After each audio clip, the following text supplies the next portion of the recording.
Welcome to the Connected Spirit Podcast, a space where the mystical and the human experience merge, where we explore what it really means to walk a spirit-led path.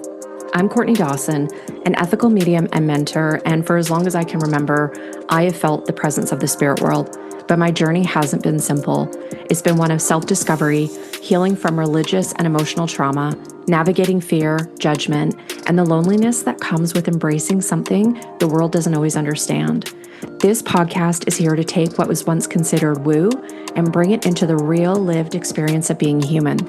Because mediumship isn't just something we do, it's who we are. Here we dive into the conversations no one else is having, breaking down misconceptions, exploring the unseen, and normalizing the journey of deep connection. We'll talk about the beauty and the struggle of being a medium. We'll laugh, we'll reflect, we'll go deep. And most importantly, we'll remember who we are, why we're here, and how spirit moves through us all. So if you've ever felt something more, if you've ever questioned the unseen, or if you're simply ready to embrace the fullness of your spiritual path, you're in the right place. Welcome back, my friend, to the Connected Spirit Podcast. I'm so glad you're here. Today's episode is one that sits really close to my heart, and I know it's as close to yours too. The holidays can bring joy and light, some memories, but they can also bring that soft, familiar ache when someone you love isn't here to share the season with you. And sometimes that ache catches you completely off guard. Sometimes it lingers in places you didn't even expect. So today, we're going to talk about something deeply human and deeply spiritual. What it means to hold grief and connection at the same time, not choosing between them, but letting them coexist, because they always do. And the truth is, grief is often the place where spirit meets us most clearly. When my grandpa passed away, I was 16 years old, and everything inside of me felt like it cracked completely in half. We were super close, like really close. When I was little, my grandpa always lived with us, and he was just an integral part of my life. And I remember he used to smoke these grape Colt cigars, and there would be that smell, right? And this is back in the day in the 80s when people still smoked in the house. And I remember my grandpa always being into politics, reading the Vancouver province newspaper. He was big into hockey. He would always talk about stocks and the markets and stuff like that. And I was always really, really interested in that. And as I got older and my grandpa got older, his vision started to go, so he couldn't read the paper. And I would go into his room and I would read the paper. I would give him all of the information about the updates on what was happening with the sports teams. He was a big hockey guy, and into horse racing too. So I'd share that with him. And then I would also read updates on the stocks because he invested in them literally till the day he passed to the spirit, right? And he was a quiet man. He had this really gentle way about him. It always seemed like he was listening versus talking, right? He was just really steady and grounded. And I just always felt really safe with him. And we had this common bond. We loved hockey, but there was just this really deep connection, and I loved him dearly. And I was supposed to go visit him in the hospital. He had been in extended healthcare facility close to where we live. And the plan was already in place. I had the day circled on the calendar. I was supposed to go see him. And then the morning before I was meant to go, he died. Just like that. There was no goodbye, no hand squeeze, no last moment where I could tell him how much he really meant to me. And I remember getting that phone call from my mom, and everything inside me just went completely numb. I just felt quiet, and it wasn't peaceful. It was just like blank. Shock has this incredible way of doing that to us, right? It freezes everything. And then things got super complicated, really, really messy. There was no funeral. There was no ceremony. I only got to view his body briefly at the funeral home. And it was because my grandmother, who had been separated from my grandpa for decades, suddenly showed up out of the woodwork when she realized that she still had access to all of his bank accounts. And my grandpa, I wouldn't say was rich, but he definitely had some money in his bank account, right? He's very comfortable. And she cleared out his things. She took the money, emptied his house, and gone. And I was so devastated. That was probably one of the most traumatic things that's ever happened to me in my life, hands down. And it felt like I was watching my history get erased in real time. I was completely powerless to stop it. My mom, who was really estranged from her mom, this is her adoptive mom who raised her, she wasn't able to communicate with her. It was just like my grandma got really angry and controlling, and she was getting pissed off at my mom for helping my grandpa out. He at the time before he went into extended care, he had been living with my mom even when I moved out. And, there's a lot of expenses. And so my grandpa would give mom money to cover part of his expenses. She just went nuts, right? It was crazy. And my mom felt powerless. I felt powerless. And the only thing that my mom was able to save for me was his suitcase and his umbrella. And as I'm recording this episode, I have those two objects in my office right now. Those may seem like two ordinary objects, but they held everything for me. But at that time, I couldn't see them as symbols of love or representations of my connection with my grandpa. All I could feel was anger. I was angry, so angry, angry at the situation, angry at the injustice, angry that I didn't get to see my grandpa before he passed away, angry at myself for not going sooner. Um, it was just freaking awful. There was anger at how cold and abrupt everything felt. And when I say I couldn't connect to spirit after that, I mean it. It was like someone just completely unplugged my intuition. Nothing came through, and I didn't know what to do. Nothing. And if I look back on this now, I realize grief can totally do that. It can feel like this really big wall. But later, I learned it's not actually a wall, it's a door you just haven't opened yet. And opening that door begins with honesty. What I learned from that season of my life, the anger, the numbness, the longing, the way I couldn't feel spirit at all, the way I felt so disconnected from my grandpa, is something I now teach every student, every client who comes to me who is grieving the loss of a loved one. And honestly, I return to it myself every year around Christmas. And I call it the Heartspace Method. And it has 3 parts. So there is acknowledge, allow, and anchor. And it's just this gentle, compassionate way to move through grief without shutting down your intuition. And I really believe, most importantly, not shutting down your heart. So let's walk through them together. Okay. So the first step is acknowledge, telling the truth of what hurts, not the pretty version, not the polished version, not the version people want you to say, the real version, the parts that fucking hurt, that you feel like your heart is being ripped from your chest. The pain is so loud, but yet nothing comes out, right? That version, that real, messy, unapologetic version. When I finally said out loud, I am so goddamn angry about this. I'm angry at my grandmother. I'm angry about my grandpa's health declining. I'm angry I didn't get to be there. I didn't get to say goodbye. I'm angry at the unfairness of it all. Something in me just start to loosen. And acknowledgement isn't wallowing at all. It's witnessing.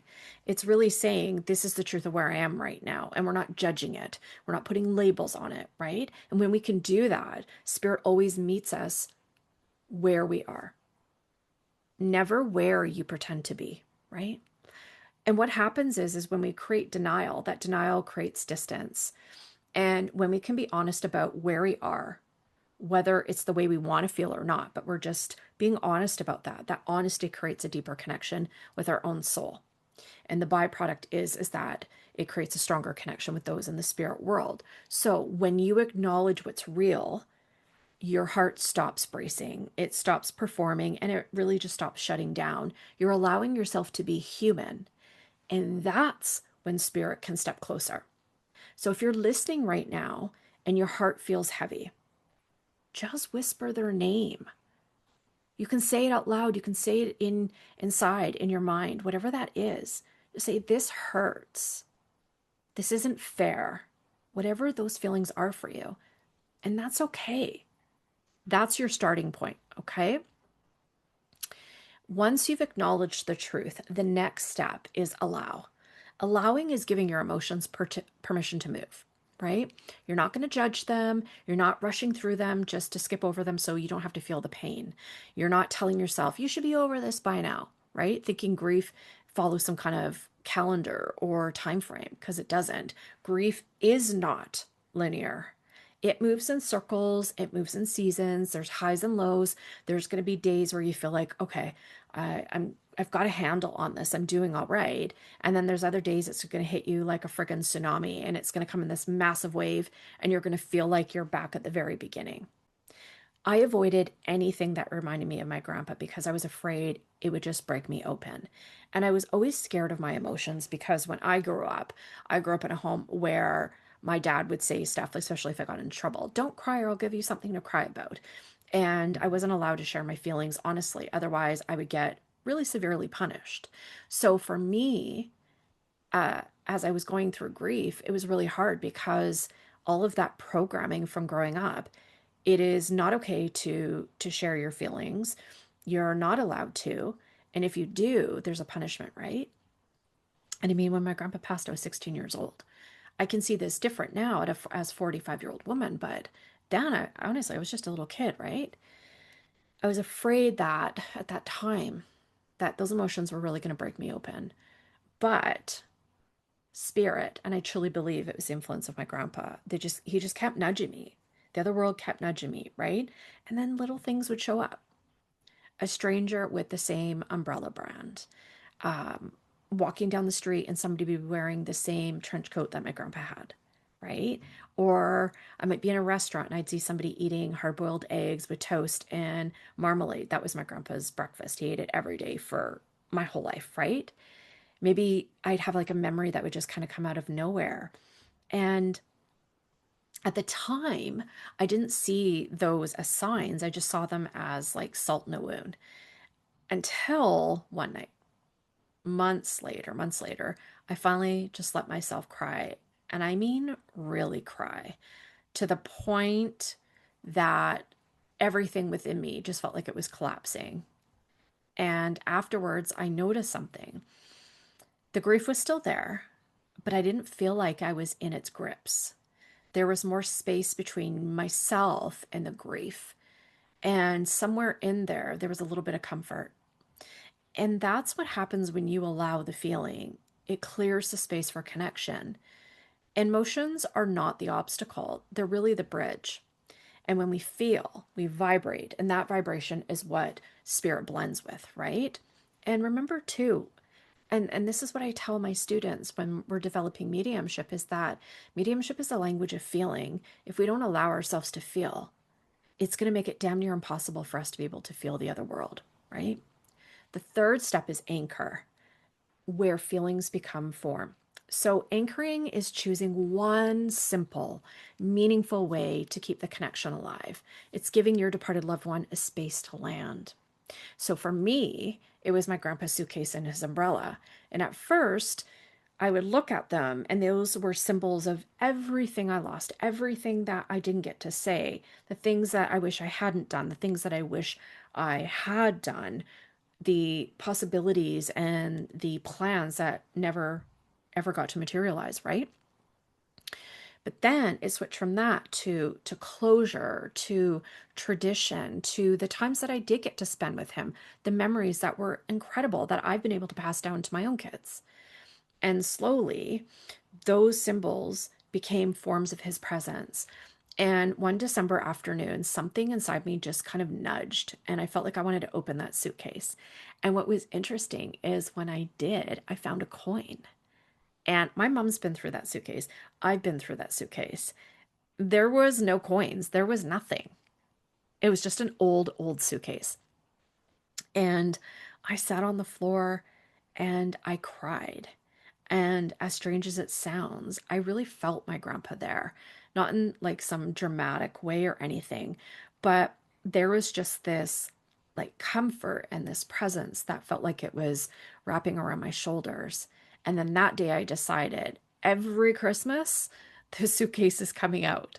Now, when I put up the Christmas tree, that suitcase, it comes near. And it's not as a shrine. I'm not doing anything weird like that. But for me, it's a bridge, right? It's a reminder that he still travels with me, just differently. And when we're looking at anchors, they don't have to be big, right? They could be something small like a Christmas candle or any candle that you get. I don't even care if you got it from the dollar store, right? Maybe there's a song that you listen to in the lyrics. There's a verse in there that just reminds you of your departed loved one. Maybe it's an ornament that they gifted you or one that you bought that reminds you of them. Maybe it's a recipe that you were given or one that you guys co-created together, right? Some kind of small ritual. When you're having that anchor, it's basically saying to your departed loved one, you still belong here. You're still part of my world. And every time that you show up for that ritual, they're going to show up too. So we're going to move into a gentle guided moment next. And this is really a space for you to breathe, to connect, and to invite your own symbol or anchor for the season. So, wherever you are, take a soft breath. Let your shoulders drop. Your heart knows exactly where we're going next. All right, my friend. So, before we go any deeper, if you're able to, just let your body soften for a moment. Let your breath slow down. Let your shoulders drop. And we're going to create a short, peaceful space together. Something soft and tender, something grounding to help you meet your departed loved one's energy from a place of openness rather than effort. And this is your moment, your space, your doorway to the spirit world. Now, if it's safe for you, you're not driving, and you're in an area where you won't be disturbed, just gently close your eyes. And if you are driving or maybe walking, just listen and let these words move through you. Take a deep breath in through your nose and exhale slowly through your mouth. Feel your body settle. Feel the weight of the day soften just a little more. Now imagine you're standing in a quiet room on a December evening, the kind of room that glows. There's a soft golden light from a Christmas tree, a faint shimmer against the walls, and the gentle hush of the world outside. In front of you is a small table, and on that table rests the one object that reminds you of your departed loved one. It might be something they owned, something connected to a memory, or something symbolic that carries their essence. See that object in your mind's eye. The colors, the shape, the texture, the feeling it brings up in your heart. Now, place your hand on it. Energetically, in your imagination, and notice how your breath changes. Now, notice what rises in your heart. Notice how the breath changes with that. You might feel warmth, feel longing, feel a quiet sense of your departed loved one's presence. Whatever you feel, let it be exactly what it is. Nothing forced, nothing pushed, just felt.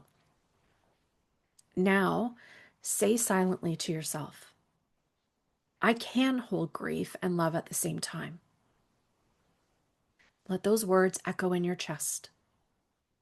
With every breath in, imagine the object glowing a little brighter. And with every breath out, imagine that glow expanding gently around you. This light is memory. This light is connection. This light is the part of them that never left you. Take one more slow breath in. Let it all go. Do that one more time. Take another slow, long, deep breath in and exhale. And when you're ready, softly open your eyes and come back to yourself. how you feel right now. That's where your departed loved one meets you. Not in the forcing or the trying, but in that softening, in that quiet space. The longer I walk this path, the more I understand that grief doesn't block spirit, it opens us up. It softens the places that were hard, that were angry, that were devastated, and it makes room where we once held resistance. And it teaches us that love never disappears, it just simply changes how it reaches us. And if listening to this stirred something inside you, if you're feeling curious or hopeful or ready to connect in a deeper, more personal way, I want you to know that you're welcome to take that next step. Not because you need a reading, not because you're doing grief wrong, but because sometimes it's healing to sit with someone who can help you hear what your heart and soul already know. Your departed loved ones, they're still with you right here, right now. And if you're ready, you can book a private mediumship reading with me. It's a gentle, sacred space where we invite your departed loved ones in and allow the evidence, the memories, and the love to unfold naturally. It's not always dramatic. It's definitely not forced, but it is a genuine connection.